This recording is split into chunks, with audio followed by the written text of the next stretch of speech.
Hello friends, welcome to decode exam defence. मैं मिर्जा एहतशाम बेग, आपका maths educator, आज आपके साथ अलजेब्रा सेगमेंट का 10वां पार्ट लेकर आया हूं।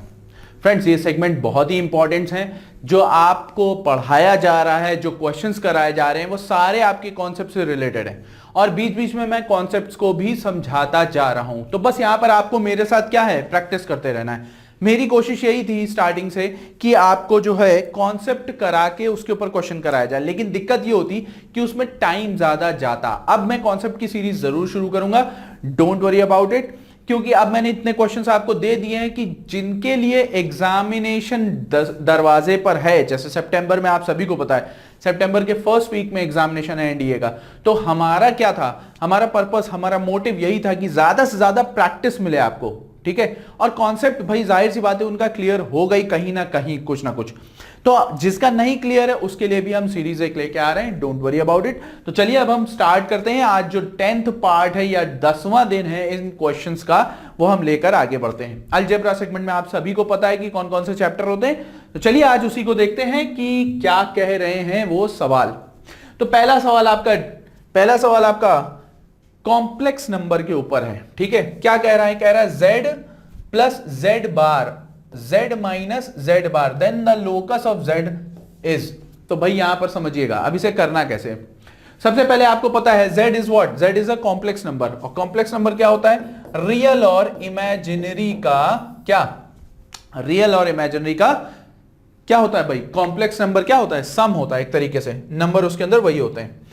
तो चलिए देखते हैं, यानी हम देखें z प्लस जेड बार और z माइनस जेड बार मॉड्यूलस में है। तो आपको पता है पहले हम इसको, भाई जाहिर सी बात है z क्या होता है आपका x प्लस आई वाई, और आपका z बार आपका क्या होगा x माइनस आई वाई। ये उसी का क्या हो जाता है, कॉम्प्लीमेंट एक तरीके से हो जाता है। चलिए तो आप यहां पर हमें क्या करना है, हमें इसके अंदर वैल्यू पुट कर देती है, यानी x plus i y plus x minus i y modulus is equal to x plus i y minus of x minus, और you can say x plus i y. तो हमारे पास ये डेटा हो गया। इमेजिनरी इधर से एलिमिनेट हो रहा है और रियल इधर से एलिमिनेट हो रहा है। यानी अगर हम देखें तो 2x बराबर कितना हो जाएगा, 2x बराबर आपका कितना हो जाएगा भाई, सिंपल सी बात है, 2x बराबर आपका हो जाएगा 2iy मॉड्यूलस में 2iy। यानी अगर हम देखें तो ये आपका क्या बन रहा है, x बराबर y आ रहा है एक तरीके से। जब आप उसका मॉड्यूलस लेंगे तो इमेजिनरी पोर्शन उधर से लिया जाएगा और रियल पोर्शन इधर से लिया जाएगा, ठीक है। तो ये आपका क्या आ रहा है, एक लाइन बन रही है। तो इस बात का ध्यान रखिएगा, x बराबर y का मतलब क्या, वो एक स्ट्रेट लाइन बनेगी, ठीक है। आई होप आप सभी को ये समझ में आया होगा, बहुत ही आसान क्वेश्चन है। चलिए अगले सवाल की तरफ बढ़ते हैं। अगला सवाल आपका क्या कह रहा है भाई, यहां पे समझो, कह रहा है what is the argument of complex number. Argument क्या होता है भाई, आर्ग्यूमेंट चलिए देखते हैं, पहले यहां पे समझते हैं। पहले तो हमें इसे क्या करना होगा, हमें इसे रियल और इमेजिनरी फॉर्म में तोड़ लेना होगा। रियल और इमेजिनरी, 1 प्लस आई 2 प्लस आई अपॉन 3 माइनस आई। चलो 1 प्लस आई 2 प्लस आई अपॉन 3 माइनस आई। तो आपने सबसे पहले क्या करना है भाई, यहां पे समझिए, इसके कॉन्जुगेट से आपको प्रोडक्ट और डिवाइड दोनों करना है। यानी अगर हम देखें तो ये 3 प्लस आई अपॉन 3 प्लस आई होगा। अब यहां पे समझो ये क्या होगा, 1 plus I 2 plus I 3 plus I divided by, अब यहां पे समझिएगा डिवाइडेड बाय, ये कितना हो जाएगा 3 माइनस आई स्क्वायर, ठीक है। चलो अब अगर हम देखें यहां पर हम मल्टीप्लाई करके देखें इन दोनों को, तो आप मल्टीप्लाई कर सकते हो इजी फॉर्म में। भाई क्या हो जाएगा 2 प्लस आई प्लस 2i कितना हो जाएगा 3i माइनस आई स्क्वायर, ठीक है भाई। चलो आप देखते हैं। अब यहां पे समझिए आप कि देखो क्या हो रहा है, 2 प्लस आई प्लस 2i यानी 3i हो गया, और ये कितना हो गया प्लस आई स्क्वायर हो गया। तो यहां पे कितना बचेगा 1 प्लस 3i, ठीक है, ओके 1 प्लस 3i, और यहां पे कितना है भाई 1i प्लस 3 यहां पे बचा, क्योंकि ये वैल्यू कितनी होगी -1 होगी, और यहां पे कितना है भाई 3 प्लस 1 यानी कितना 4। चलो अब यहां पे देखते हैं, तो 1/4 को हम एज इट इज रखें और इन दोनों को मल्टीप्लाई करो, i plus 3i² plus 3i² plus 9i। अब देखो यहां पे क्या हो रहा है, यहां पे आपका 3i² और 3 क्या हो जाएगा, एलिमिनेट हो जाएगा। क्यों? क्योंकि i² की वैल्यू क्या है, -1, ये आप सभी को पता है। और यहां पे आपका कितना हुआ, i और 9i कितना हो गया, 10i। यहां पे देखिए, अगर आप यहां पे देखें तो आपका काम बन जाएगा। ठीक है, अब यहां पे समझिएगा कि 1 प्लस आई था, जरा एक बार मैं कंफर्म कर लेता हूं, 1 प्लस आई 2 प्लस आई, ओके, 1 प्लस आई 2 प्लस आई, ओके, यहां पे समझिएगा। और उसके बाद आपका क्या हो रहा है कि यहां पर कह रहा है, अब देखो यहां पे करोगे कैसे, यहां पे समझो। तो अगर हम देखें तो हमारा जो भी पोर्शन आ रहा है आपका, ये आ रहा है, कितना आ रहा है भाई, यहां पे समझिएगा। देखिए कैलकुलेशन की बात है, यहां पे 1 प्लस आई 2 प्लस आई और 3 प्लस आई। यहां पे समझिएगा, हमने 3 माइनस आई था, हमने 3 प्लस आई से मल्टीप्लाई किया। तो जब 3 प्लस आई से मल्टीप्लाई किया तो हमने इसको आपस में गुणा किया, वो कितना हुआ भाई, 1 प्लस आई स्क्वायर 2i 1i और 2i, यानी कितना हो गया 3i, और ये कितना हो जाएगा i², यानी ये आपका कितना है भाई 2 माइनस 1 कितना हो गया 1 प्लस 3i, और 1 प्लस 3i को हमने किससे मल्टीप्लाई किया, 3 प्लस i से। जब आप 3 प्लस i से करोगे तो i यहां पे कितना आएगा भाई, i और 3i² और 9i। ठीक है, इतनी बात क्लियर रखिए। अब आपको पता है कि 3 और 3i² दोनों एलिमिनेट हो जाएगा, तो यहां पर कितना आ गया 10i/4। अब ये भाई समझो, आर्ग्यूमेंट जब आप निकालोगे तो आपको पता है वहां पे कि tan क्या होता है भाई, tan इधर समझो, tan आपका इनवर्स इमेजिनरी अपॉन रियल। तो यहां पर समझिए, क्या आपका इमेजिनरी पोर्शन तो है, पर क्या रियल पोर्शन है, नहीं, रियल पोर्शन नहीं है। तो ये tan इनवर्स आपका कितना हो जाएगा भाई 1/0, और ये tan इनवर्स आपका कितना आएगा भाई, इनफाइनाइट, tan इनवर्स इनफाइनाइट। अब आप खुद सोचिए इनफाइनाइट वैल्यू कब आती है tan की, याद करिए, sin π/2 अपॉन cos π/2 क्या होता है, tan π/2, और cos π/2 0 होता है, 1/0 यानी इनफाइनाइट। इसका मतलब है आंसर कौन सा हुआ, डी वाला, ये सी ऑप्शन है, ये डी है, ये कौन सा हो जाएगा π/2। ओके, ठीक है। तो यहां पे हमको सिर्फ चेक करना था कि कौन सा वैल्यू आ रहा है आपका, रियल आ रहा है, इमेजिनरी आ रहा है, कि दोनों आ रहा है, कि दोनों नहीं आ रहा है, कि एक आ रहा है। तो यहां पे हुआ क्या, रियल नहीं आया, इमेजिनरी आया, जिसकी वजह से हमारा जो आर्ग्यूमेंट निकला वो कितना निकला, π/2। ठीक, चलो अगले सवाल की तरफ बढ़ते हैं। अगला सवाल देखिए, ये बहुत ही ज्यादा इंपॉर्टेंट सवाल है, और कुछ ऐसे सवाल मैंने इसके अंदर पुट अप किए हैं कि आपको एक लॉजिकल वे में भी कराया जाएगा। तो यहां पे समझिए ये क्या कह रहा है, जरा गौर से देखिएगा इस क्वेश्चन को। कह रहा है let alpha beta be the roots of quadratic equation. ये क्वाड्रेटिक इक्वेशन का सवाल है, ठीक है। Then equation whose roots are alpha to the power 19 and beta to the power 7। ये कौन सा है भाई, ये कैसे करोगे आप, चलो हम देखते हैं कि कैसे होता है। देखिए अगर आप इस इक्वेशन को देखेंगे ना, आपके दिमाग में बैठ जाएगा कि ये इक्वेशन किसकी है, क्यूब रूट यूनिटी वाले की। कैसे, देखो यहां पे क्या है, अगर आप यहां पे x² plus x plus 1 is equal to 0, तो यहां पे अगर आप देखो तो यहां पे आपका क्या है, अगर आप इस पूरे को टर्म को x माइनस 1 से मल्टीप्लाई कर दो, तो क्या ये x क्यूब ऑफ -1 क्यूब का फॉर्मूला नहीं बन रहा है, बन रहा है कि नहीं बन रहा है। तो इसका मतलब है x क्यूब आपका, वो जो रूट्स आएंगे वो किस फॉर्म में आएंगे, आपके जो रूट्स आएंगे अल्फा ओमेगा के फॉर्म में और बीटा ओमेगा स्क्वायर के फॉर्म में। ये बात ध्यान रखिएगा। कैसे, देख भी लो, अगर आपको दिक्कत हो रही है तो देख लो, ठीक है। देखिए ये है आपकी equation x² plus x plus 1 is equal to 0।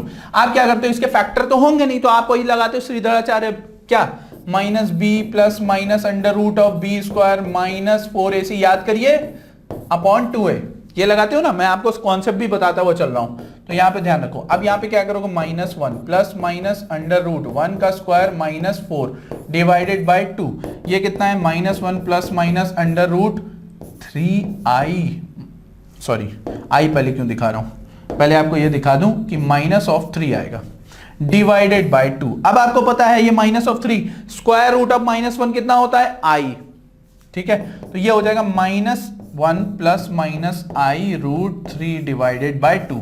अब ये इमेजिनरी फॉर्म है, ये पता है क्या, ये एक रूट है क्यूब रूट ऑफ यूनिटी का। तो यहां पे समझिएगा, ये इसको हम अगर यहां पे हम प्लस लेके जाएंगे तो प्लस वाला जो सेक्शन होता है वो ओमेगा कहलाता है, और जो माइनस वाला सेक्शन होता है वो ओमेगा स्क्वायर कहलाता है। आप ओमेगा मिल जाए उसका स्क्वायर होल स्क्वायर करके देखिएगा, आएगा वही घूम फिर के। ठीक है, तो हमारे पास दो रूट्स आ गए। हमारे पास दो रूट्स कौन से आए भाई, alpha is equal to omega और beta is equal to omega square. अब आपसे क्या कह रहा है, आपसे कह रहा है कि उस इक्वेशन को बताओ जिसके roots alpha to the power 19 और बीटा टू द पावर 7। चलो, अल्फा टू द पावर 19 इसका मतलब है ओमेगा टू द पावर 19, यानी ओमेगा टू द पावर 19, और आप सभी को पता है कि ओमेगा क्यूब बराबर क्या होता है 1, क्योंकि क्यूब रूट ऑफ यूनिटी 1 होती है। अब यहां पे समझिएगा, यानी ओमेगा क्यूब 1 है तो हम इसे क्यूब में तोड़ेंगे, यानी 6 पावर, यहां पे कितना बचा ओमेगा, तो इसकी वैल्यू तो हो जाएगी 1, बचा कितना ओमेगा। अब हम चलते हैं बीटा की पावर 7, यानी omega square to the power 7, यानी ओमेगा 14, यानी ओमेगा 3 गुणे 4 प्लस 2, यानी यहां पे देखो 3 गुणे 4 तो आपका 1 हो जाएगा, तो यहां पे बचा कौन ओमेगा स्क्वायर, यानी बीटा टू दी पावर 7 पे बचा ओमेगा स्क्वायर और अल्फा टू दी पावर 19 पे बचा ओमेगा। तो अब आपको सबको पता है, उस इक्वेशन को बताइए जिसके roots alpha to the power 19 और बीटा टू दी पावर 7 हो। कैसे, इक्वेशन क्या होती है, x square minus of sum of roots, और यहां पे रूट्स क्या है ये x plus product of roots, ये क्या है भाई, चलो यही होता है ना। तो एक्स स्क्वायर बराबर, अब यहां पे आएगा omega plus omega square x plus, अब यहां पे कितना होगा भाई, जरा गौर से देखो, ओमेगा इंटू ओमेगा स्क्वायर। अब एक चीज आप सभी को पता है कि 1 plus omega square is equal to कितना होता है 0, और आपको पता है इसकी वैल्यू हम क्या रख सकते हैं -1। ठीक है, यहां पे रख सकते हैं, तो हम इक्वेशन हमारी आएगी x square minus x plus 1, क्योंकि ये ओमेगा क्यूब की वैल्यू होती है 1। तो चलिए अब हम देखते हैं हमारा कौन सा इक्वेशन मैच कर रहा है, बी वाला। तो इस तरीके से सवालों को सॉल्व किया जाता है, ये बात ध्यान रखिएगा। ठीक है, गलती मत करिएगा, मैंने आपको प्रॉपर वे में समझाया है जानबूझकर। मैं इसको ओरली भी कर सकता था, लेकिन मैंने आपको समझाया है। ये चीज समझिए, कुछ चीजें जो हम लोग करते हैं, देखिए क्योंकि मैं अभी कॉन्सेप्ट वाली सीरीज नहीं चला रहा हूं, इसलिए मुझे बीच बीच में आपके जो क्वेश्चंस बनते हैं उन पे कॉन्सेप्ट को क्लियर करते हुए चलना पड़ता है। ठीक है, ओके, चलो अगला सवाल देखिए, ये सवाल अच्छा है। कुछ क्वाड्रेटिक इक्वेशन के सवाल जरूर आते हैं। देखिए अगर आप ये अलजेब्रा सेक्शन अच्छे से कर ले गया, स्कोर कर ले जाओगे, छोड़ना नहीं है, इसीलिए हर एक क्वेश्चन करा रहा हूं ताकि फंसो ना बस। और अगर ये सेशन पसंद आ रहा है, लाइक कमेंट शेयर जरूर करते रहिए, और यूट्यूब चैनल को सब्सक्राइब कर लीजिए, शेयर कर दीजिए ज्यादा से ज्यादा। एक चीज और, मुझे एक चीज आप में थोड़ी सी कमी दिखी है कि आप लोग अपने कंफर्ट जोन से बाहर नहीं आ रहे। कंफर्ट जोन क्या मतलब है भाई, अब दिक्कत क्या है कि आप सोचते हैं हमें इजी मिल जाए, इजी पेपर होता है नो डाउट, लेकिन आप इजी वे में नहीं होते, आप कॉम्पिटिटिव, आपने देखिए होता क्या है, आप बहुत ज्यादा ऑब्जेक्टिव क्वेश्चंस तो किए नहीं होते हैं कभी, तो एकदम से आपके सामने ऑब्जेक्टिव क्वेश्चन आता है तो उसको डील करना कैसे है, ये चीज समझिए। सिंपल तरीका बता रहा हूं, बहुत आराम से सुनना। सबसे पहले इजी क्वेश्चंस करोगे, देन मॉडरेट करोगे, देन डिफिकल्ट करोगे। अब कहोगे सर आपने ये तो समझा दिया, लेकिन ये कौन बताएगा कि इजी कौन है, मॉडरेट कौन है, डिफिकल्ट कौन है? तो वही चीजें तो समझाता हुआ चल रहा हूं। Analysis is the most important part of your strategy and you are not doing it, which would make your preparation hamper. So remember that, okay? चलिए अब हम इस क्वेश्चन पे चलते हैं। कह रहा है if alpha beta are the roots of this equation, alpha beta जो है वो इस इक्वेशन के रूट्स हैं, ठीक है, और गामा डेल्टा जो है वो इस इक्वेशन के रूट्स है। तो आपसे पूछ रहा है कि What is the value of beta plus gamma और बीटा प्लस डेल्टा? अब देखो यहाँ पे एक चीज समझो, अगर यहाँ पे होता अल्फा प्लस गामा और बीटा प्लस डेल्टा तो सोच सकते थे, लेकिन यहाँ पर ऐसा नहीं है। अब हमें क्या करना है, इस इक्वेशन को हमें बनाना है। पहले तो इन दोनों इक्वेशन के आप सम और क्या निकाल लो भाई, सम और प्रोडक्ट निकाल लो। तो आप सीधे से बोलो अल्फा प्लस बीटा बराबर होता है माइनस बी अपॉन ए, ये हो जाएगा माइनस पी। अल्फा बीटा बराबर हो जाएगा माइनस क्यू। अच्छा गामा, रुको इसको मैं इससे लिख देता हूं, गामा प्लस डेल्टा बराबर हो जाएगा आपका प्लस पी, और गामा डेल्टा बराबर हो जाएगा आर। इतना डेटा हमारे पास हो गया। अब हमें क्या करना है, अब हम इन दोनों को गुणा करेंगे, यानी beta square plus beta gamma plus delta, ठीक है, और ये हो जाएगा गामा डेल्टा। अच्छा एक बात समझो, अगर जरा गौर से देखो तो क्या अल्फा प्लस बीटा बराबर minus of gamma plus delta नहीं है? क्योंकि अगर ये माइनस पी है तो ये क्या है, प्लस पी है। तो अगर आप यहां पे खुद सोचो कि अगर हम यहां पे आप सोच रहे हो कि सर पी रख दीजिए, तो पी जैसा नहीं हो पाएगा। क्यों? क्योंकि फिर बीटा स्क्वायर अकेला रह जाएगा। तो हमें पहले क्या करना है, बीटा को खत्म करना है, और उसका एक ही तरीका है कि हम यहां पे minus of alpha plus beta रखें। तो ये स्मार्टनेस आप सीखेंगे तब जब आप क्वेश्चन अटेम्प्ट करेंगे, ढंग से एनालिसिस करेंगे। अब गामा डेल्टा की वैल्यू आपको पता है, गामा डेल्टा कितना है, आर। अब देखो यहां पे मैं कलर चेंज कर देता हूं। अब देखो यहां पे बीटा अल्फा और बीटा स्क्वायर, यानी beta square minus alpha beta minus beta square plus r. Beta square गया minus alpha beta plus r. अब देखो अल्फा बीटा की वैल्यू रखनी है आपको, और वो कितनी है, माइनस क्यू। तो ये हो जाएगा q plus r. Simple way, C option is the correct one. I hope आप सभी को समझ में आया होगा, क्योंकि अच्छा क्वेश्चन था। देखिए आप मेरे साथ मैच करने की कोशिश किया करिए, और मैं आपको तरीके सिखा रहा हूं कि कैसे आपको टैकल करना है, क्योंकि आपको सवाल आते हैं। पर यहां पर समझिए 120 क्वेश्चन करने में आपको कौन से क्वेश्चन चूज करने हैं, विद इन टाइम करना है, ये चीज समझिए। क्यों? क्योंकि अगर आप विद इन टाइम नहीं कर पा रहे हैं तब कहीं ना कहीं आप लैग करेंगे। यही स्ट्रेटेजी सिखा रहा हूं कि क्वेश्चन देखते ही पकड़ना कैसे है। बस ये चीज अगर आप सीख गए तो वो मैजिक है। चलो अब ये सवाल आया, ये देखो, क्या इसे बिना पेन चलाए कर सकते हो? थोड़ा सा मुश्किल होगी। क्यों? क्योंकि यहां पर स्क्वायर रूट है, क्यूब रूट है। तो चलो देखते हैं, हम भी करते हैं। क्या कह रहा है, what does the series represent, क्या कर रही है? इसका मैं 10 सेकंड आपको देता हूं, बता दो। 10 सेकंड में आप बता दो तो अच्छा है, क्योंकि फिर उसके बाद करना पड़ेगा। और यहां पर हमें सिर्फ एपीजीपी चेक करना है। एपीजीपी नहीं हुआ तो एचपी भी नहीं होगा, ये जान लो। चलो पहले हम चेक करते हैं एपी। एपी क्या कहता है भाई, आपको पता है, कॉमन डिफरेंस पता करो, सबसे इंपॉर्टेंट चीज। फर्स्ट टर्म से नहीं पता चलेगा, कॉमन डिफरेंस पता करिए। कॉमन डिफरेंस आपका किसका भाई, आपको पता है ए प्लस डी होता है और ए प्लस 2d होता है। तो अगर हम कह सकते हैं फर्स्ट, सेकंड और थर्ड, यानी सेकंड -1 और थर्ड -2, ये दोनों आपस में क्या होने चाहिए, बराबर।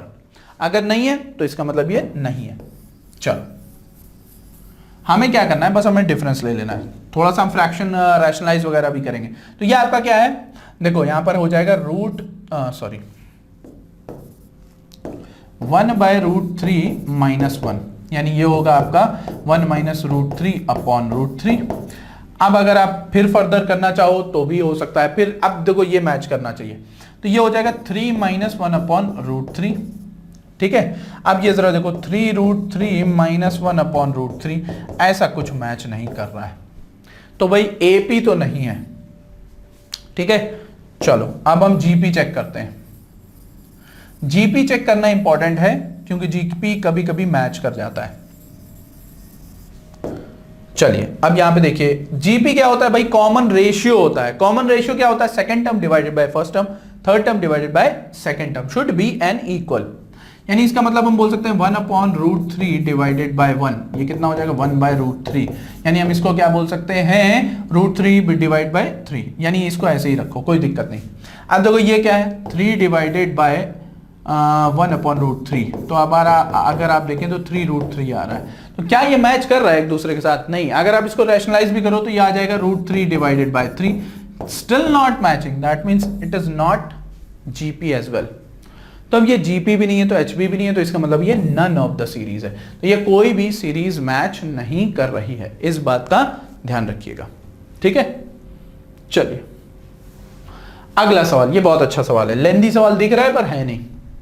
अब देखो यहाँ पे करोगे कैसे, यहाँ पे देखिए कह रहा था geometric mean of the observation x1 x2 x3 and so on xn is g1, यानी ज्योमेट्रिक मीन आपका दिया हुआ है। यहाँ पे समझिए भाई, g1 आपका किसका, ऑब्जर्वेशन n सीरीज तक का, x1 x2 x3 and so on. ठीक है, अब उसके बाद क्या कह रहा है, कह रहा है y1 y2 y3 and so on, कितना दिया हुआ है भाई, g2 बराबर y1 y2 y3 and so on.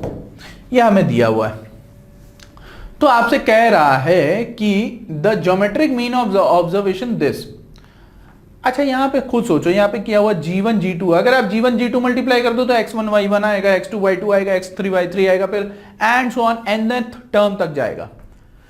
अगर लॉग ऑफ करो तो भी कोई मतलब नहीं है, क्यों? क्योंकि फिर वो G1 प्लस G2 हो जाएगा, उसका कोई मतलब नहीं है, ठीक है। अच्छा अगर हम G1 डिवाइडेड बाई G2 कर दें, अगर उठा के हम डिवाइड कर दें, तब देखो बना जा रहा है, हमें कुछ नहीं करना है, हमें पता है कि हम इससे डिवाइड कर रहे हैं, तो x1 y1 के साथ पेयरिंग बना लेगा, x2 y2 के साथ, x3 y3 के साथ, और and so on xn yn के साथ। तो ये बहुत ही आसान सवाल था, बस आपको दिखाने के लिए इसको क्या किया गया, इतना लेंथी किया गया। So your option C would be a correct one. Log की कोई जरूरत नहीं है यहां पे, ठीक है। चलो ये सवाल देखिए, ये सवाल आपको देख के समझ में आ जाना चाहिए कैसे करेंगे, क्योंकि इसका लॉजिक क्या है। देखिए यही चीज पकड़ना होता है, क्वेश्चन देखा और पकड़ में आ गया। अब देखो यहां पे क्या दिया हुआ, a square plus 4b square, मेरे दिमाग में तो एक ही चीज आ रही है, होल स्क्वायर, और दूसरा दिया हुआ 12ab। कैसे होल स्क्वायर आ रहा है, क्योंकि यहां पे a प्लस 2b है, लेकिन दिक्कत यह हम इसका होल स्क्वायर कैसे करेंगे जबकि वहां पे लॉग है। चलो देखते हैं भाई, देखो log of a plus 2b दिया है। अब आपको इसको होल स्क्वायर बनाना है, तो आप कुछ नहीं, आपके पास एक हथियार होता है, डिवाइड और मल्टीप्लाई, मतलब बैलेंस करते हुए हम उसको कैलकुलेशन में करें। तो अगर यहां पे देखो तो 1/2 किनारे कर लो, अब ये log twice of log a plus 2b हो गया, और आपको पता है कि ये ट्वाइस तब आया होगा जब इसका होल स्क्वायर रहा होगा। तो आपने 1/2 of log of a plus 2b का होल स्क्वायर, ये देखिए, यानी अगर हम इसे ओपन करें तो लॉग ऑफ, देखो अब यहां पे a square plus 4b square plus 2 into 2 into यानी 4ab। अब क्या करें भाई आगे, ठीक है। अब क्या करें, तो आपको पता है कि इतने टर्म की वैल्यू कितनी दी हुई है, 12ab, तो पुट कर दो 12ab कहां पे, इस इक्वेशन की जगह पे। और जब ये 12ab पुट करोगे तो ये 12 प्लस 4 कितना हो जाएगा, 16 हो जाएगा, यानी 1/2 ऑफ लॉग 16ab। अब आप क्या कर सकते हो, ऐसे आप स्प्लिट कर सकते हो, सॉरी 16 लिखना था ना, 16। अब इसे आप स्प्लिट कर सकते हो किसमें भाई, देखो m इंटू n वाले में, यानी आप बोलोगे log of 16 plus log of a plus log of b, यानी इसका मतलब साफ साफ दिख रहा है 1/2 4 log 2 और log a log b। तो यहां पे जहां पे 4 log 2 है उसे पकड़ लो, 4 log 2 कहां पर है, सेकेंड ऑप्शन में। तो सो your option second is the correct one. इस तरीके से सवाल पकड़ के आपको सॉल्व करना है, घबराइएगा नहीं, लॉगरिथम वगैरह के ये सब सवाल बहुत आसान होते हैं, ठीक है। बहुत जल्दी मैं ट्रिग्नोमेट्री की सीरीज शुरू करने जा रहा हूं, so don't miss any class, क्योंकि बहुत सारी इंपॉर्टेंट इंफॉर्मेशन हैं वहां पे और बहुत सारे सरप्राइजेस होंगे। और एक प्रोग्राम मैं चालू करने जा रहा हूं जिसमें मैं आपका इंटरेक्शन चाहूंगा, इंगेजमेंट चाहूंगा। हो सकता है मैं आपको कुछ क्वेश्चंस होमवर्क के लिए भी दूं, so don't worry about it. मुझे लेकिन कमेंट बॉक्स में उनके आंसर चाहिए होंगे, ये ध्यान रखिएगा। अब यहां पे देखिए इस सवाल को कैसे करेंगे। कह रहा है if log 3 log of base 3, if log of base 3 log of base 9x square और log of base 27x cube is equal to 3। अब ये कैसे करोगे, तो पूछ रहा है x का मान बताओ। चलो भाई देखते हैं कैसे करते हैं। देखिए यहां पे क्या कह रहा है, log of base 3x plus log of base 9x square plus log, हम एक काम करते हैं, हम इसे पहले ही सॉल्व कर लेते हैं, हम क्यों इतना लेके जाएं, ट्वाइस ऑफ, और ये log of 27x is equal to 3। अब एक बात आप सभी को पता है, log of b a is equal to log of a divided by log of b। क्या ये करेक्ट होता है, बिल्कुल, ये रूल सभी को पता होना चाहिए। हमें इसे वही में तोड़ना है, क्यों हमें ऐसा लगा, क्योंकि log of x upon log of 3 plus twice of log x upon twice log 3। अच्छा ये कैसे पता चला ट्वाइस log 3 है, क्योंकि यहां पे देखो log of 9 हो जाएगा, log of 9 का मतलब 3 का स्क्वायर, और 3 का स्क्वायर मतलब 2 बाहर, तो similarly 3 log of x upon 3 log of 3 is equal to 3। तो यहां पे आपका 3 गया, 2 गया, और कॉमन कौन हो रहा है भाई? देखो सब यहां पे कॉमन क्या हो रहा है, ये हो रहा है thrice of log x upon log 3 is equal to 3। तो 3 का किस्सा खत्म, यानी log of x is equal to, अब यहां पे देखो, अब ये बेस आपका रख सकते हो, बेस 3 इज इक्वल टू 1। ये सिंपल बोल सकते हो ना, जैसे हमने ये फॉर्म को स्प्लिट किया उसी फॉर्म को वापस ले आए। तो यहां पे समझो ये तब 1 होगा जब x की वैल्यू यहां पर क्या होती है, 3 हो जाएगी। जब x की वैल्यू यहां पे 3 हो जाएगी। क्यों 3 हो जाएगी भाई? क्योंकि आप सभी को पता है log of base e of e is equal to 1, यानी बेस और नंबर क्या होना चाहिए, लॉगरिथम में सेम होना चाहिए, तब वो वैल्यू क्या होती है, 1 होती है। Is that clear? तो आपका ऑप्शन कौन सा करेक्ट है? बी वाला ऑप्शन करेक्ट है। आई होप आप सभी को समझ में आया होगा। अगला सवाल देखते हैं। ये देखिए, अब ये सवाल भी है, उसी पैटर्न पर है, बिल्कुल इंटरेस्टिंग सवाल है। ये चीज ध्यान रखिए, इंटरेस्टिंग सवालों को करने का तरीका ढूंढना पड़ेगा आपको, वरना आप फंस जाएंगे। अब देखो यहां पे क्या कह रहा है, log of base 2a, log of base 4a, log of base 8a। ये कैसे करोगे भाई? चलो देखते हैं, समझते हैं कि इसको कैसे किया जाएगा। कहां तक जा रहा है? n तक जा रहा है। चलिए देखते हैं कि इसको कैसे करते हैं। अच्छा, कुछ चीजें आपको क्लियर होनी चाहिए बिल्कुल, तभी आपका दिमाग खुलेगा। ये चीज ध्यान रखो। हम अगर पहला स्टेटमेंट देखें, 1 upon log of base 2a, और इसको हम क्या लिख सकते हैं, 1 upon log of a upon log of 2, यानी ये ऊपर चला जाएगा न्यूमरेटर में, यानी log of 2 upon log of a, यानी हम सिंपल इसको बोल सकते हैं log ऑफ बेस a 2। क्या ये बोल सकते हैं? बहुत ही आराम से बोल सकते हैं। तो अगर हम इसको बोल सकते हैं तो सिमिलरली बाकी सबको भी बोल सकते हैं, यानी रिमेनिंग जो होंगे वो क्या होंगे। अब यहां पे समझो क्यों, क्योंकि अगर ये आपका log ऑफ बेस a 2 हो गया तो similarly log of base a 4, अब देखो बेस सेम होता जा रहा है यहां पे, बस अच्छी बात यही है, plus log of base a 8 plus log of base a 16 and so on nth term तक के। ठीक है, अब वो बराबर k n plus 1 upon k के बराबर है।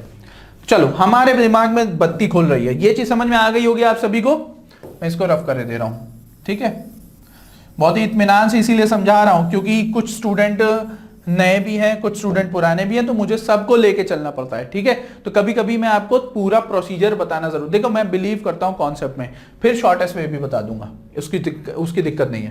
तो अब यहां पे समझो, सिंपल सी बात है, अगर हम इसे देखें तो ये 2 log 2 हो जाएगा और ये 3 log 2 हो जाएगा कि नहीं, क्योंकि ये 2 का स्क्वायर है और ये 2 का क्यूब है। तो यहां पे हम सिंपल सी बात देखें, log of base A 2 common है, ये कितना होगा 1 plus 2 plus 3 plus and so on, कहां तक के, n तक के। और आपको पता है फर्स्ट n नेचुरल नंबर का सम होता है n प्लस 1/2, यानी log of base a 2 n plus 1/2 ये होता है।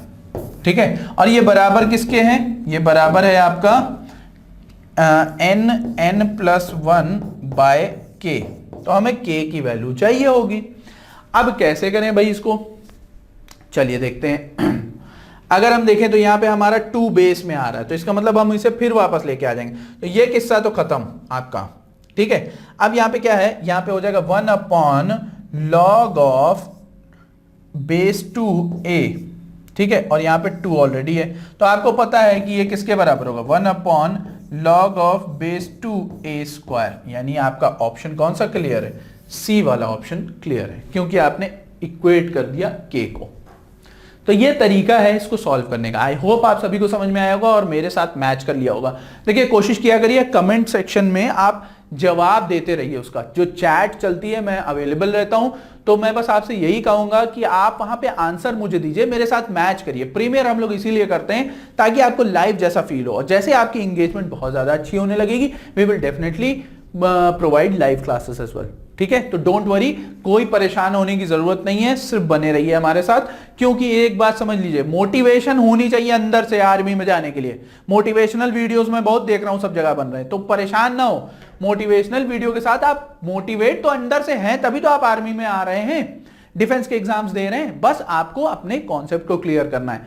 जस्ट बी काम योर हेड, क्योंकि एग्जाम में जोश अच्छी बात है, पर वो दिन भी आपका अच्छा होना चाहिए और उसके लिए शांत दिमाग चाहिए। अगला सवाल देखिए, ये सवाल आपका लॉजिकल है और यहां पे समझने की जरूरत है इसको टैकल कैसे किया जाएगा। बहुत ही अच्छा सवाल है। अब देखो यहां पे क्या कह रहा है, बाइनोमियल एक्सपेंशन के ऊपर है। सभी को याद होगा binomial expansion, x plus a to the power n आपका क्या होता है, NCR x to the power n minus r और आपका a to the power r, यही होता है ना। और अगर यहाँ पे माइनस हो गया तो माइनस ऑफ 1 हो जाएगा। अगर यहाँ पे माइनस हुआ तो ये minus of 1 to the power r NCR x to the power n minus r a to the power r। ठीक है, ये बात ध्यान रखिएगा, क्योंकि ये माइनस a को हमने -1 के रूप में बाहर निकाल लिया। अब वो कह रहा है the sum of the odd terms. Odd terms क्या होते हैं भाई, T1 T3 T5 T7 and so on. और इवन टर्म्स क्या होते हैं भाई, T0 T4 इस तरीके से होते हैं, या आप T2 T4 इस तरीके से बोल सकते हो। तो यहां पे जरा गौर से समझो, यहां पे बहुत ध्यान से समझने की जरूरत है आपको। तब वो पूछ रहा है then find the value of p q. अच्छा चलो देखते हैं पी क्यू क्या है। अच्छा एक बात समझो कि यहां पर अगर हम देखें कि अगर हम इवन और ऑड टर्म को जोड़ दें तो हमारा वापस वैल्यू आ जाएगी। ये बात समझ रहे हो, इवन और ऑड टर्म को अगर हम जोड़ दें तो हमारी वापस वैल्यू आ जाएगी।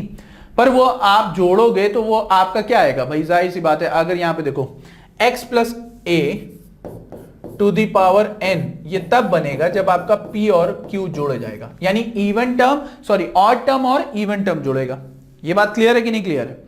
अब अगर यहां पर खुद सोचो, अगर यहां पे x minus a to the power n है, ठीक है, और आपने कैसे मिलेगा भाई, ये कैसे मिलेगा, इवन और ऑड को हम घटा दें, यही होगा।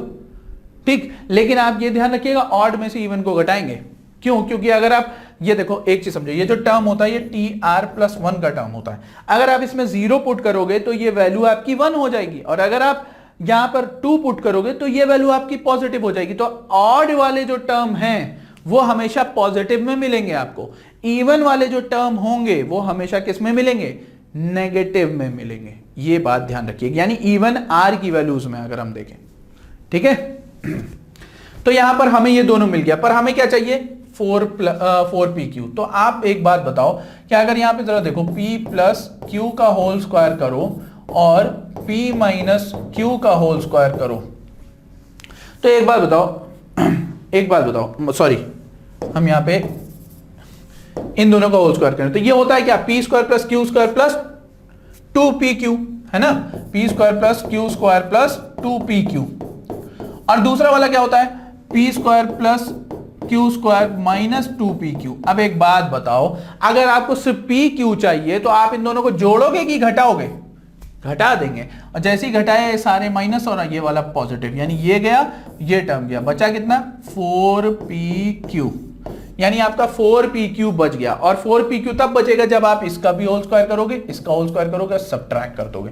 यानी सिंपल आंसर था आपका सी वाला ऑप्शन, क्या हुआ, एकदम करेक्ट आया। तो यहां पे आपको दिमाग चलाना है, ये नहीं कि उल्टी सीधी हरकत करनी है। बस यहां पे ये क्या था, देखो algebra is all about what, adjustment, and you have to do this, otherwise you will get stuck in a lengthy question. Did you get that? चलिए, तो फ्रेंड्स ये चीज समझिए कि ये सारी जो मेहनत हम लोग कर रहे हैं ये आप ही के लिए कर रहे हैं। तो आपको भी यहां पर क्या करना पड़ेगा, हमारे साथ जुड़े रहना पड़ेगा। क्यों? क्योंकि आप ही का भला है उसमें। आप खुद जाके कंपेयर करके चेक कर लीजिए कि कौन कंटेंट प्रोवाइड कर रहा है। ठीक है, मैं बहुत जगह देख रहा हूं पर मोटिवेशनल वीडियोस हैं, तो यहां पर सिर्फ मोटिवेशन से काम नहीं पड़ेगा, यहां पर आपको कॉन्सेप्ट भी क्लियर होना चाहिए। And we have a highly experienced team which are providing you some very good, very effective classes. Okay, so stay there with us in Decode Exam. और हाँ, सबसे इंपॉर्टेंट बात भाई, सब्सक्राइब कर लीजिए इस चैनल को, और कॉम्पिटिटिव अपना जो भावना है वो बढ़ाइए, अपने दोस्तों को भी जोड़िए। क्यों? क्योंकि आपको लगता है कि आप छुप के निकाल ले जाएंगे, बिल्कुल नहीं, सभी तैयारी कर रहे हैं। जब तक कि आप उनके साथ कंपीट नहीं करेंगे, फील नहीं करेंगे कि आप भी कुछ हैं तब तक के काम नहीं बनेगा। तो वहां पर कॉन्फिडेंस कब आएगा? कॉन्फिडेंस तब आता है जब आप कंपीट करते हैं। आप इंडिया ऑस्ट्रेलिया का मैच देख लीजिए, इंडिया ऑस्ट्रेलिया के साथ जब खेल के जाती है तब बांग्लादेश के साथ खेलने का उसका मन नहीं करता है, तो वो किसी भी प्लेयर को ले आती है, तब भी इंडिया जीत रही है मैच। ऐसा क्यों हो रहा है? क्योंकि उनका रिदम बन गया है, लेवल हाई हो गया। तो जब कंपीट करेंगे अच्छे लेवल पे तो लेवल हाई होगा ही होगा। ओके, तो ये क्या करना है आपको, बस इतना समझ लीजिए। हाँ, ये हमारा टेलीग्राम चैनल है, just join this Telegram channel, D code exam defence. Okay, ये ओपन ग्रुप है, आप जाके वहां पे ज्वाइन कर सकते हैं। वहां पे आपको सारी चीजें, क्विज और पीडीएफ, सारे आपको नोट्स हम लोग प्रोवाइड करेंगे once we got an engagement. Okay, और हाँ, सबसे इंपॉर्टेंट बात, बेल आइकन को प्रेस करना इसलिए जरूरी है क्योंकि आपको नोटिफिकेशन पता चलता रहे। कभी कभी क्या होता है, आप सब सोते रहते हैं, तो सोइए मत, अब जाग जाइए, सितंबर ज्यादा दूर नहीं है।